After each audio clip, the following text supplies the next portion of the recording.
वैजापूरमध्ये शेतकऱ्यांचं पाण्याच्या टाकीवर चढत आंदोलन, व्यापाऱ्यांनी शेतकऱ्यांची 2 कोटींची फसवणूक केल्याचा आरोप।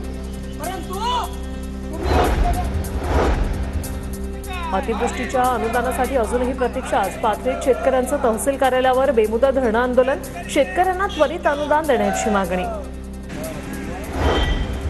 आर्मी डे निमित्त जवानांकडून भारतातील 11 किल्ल्यांना भेटी। यावेळी प्रत्येक ठिकाणचं पाणी कलशात आणलं।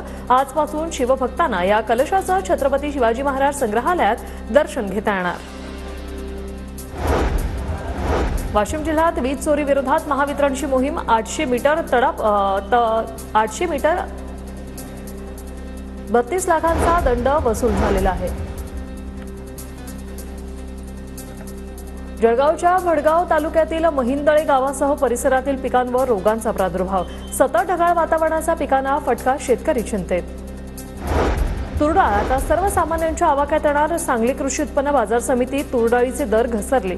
तूर डाळ किलोमागे 50 ते 40 रुपयांनी स्वस्त।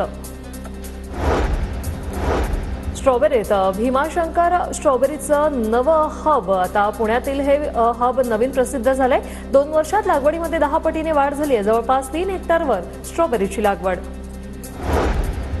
गोंदियाच्या बाजारपेठेत फळभाज्या आणि पालेभाज्यांची आवक वाढली, दर मात्र चढेच। तर लसणाचे दर 260 रुपये किलो।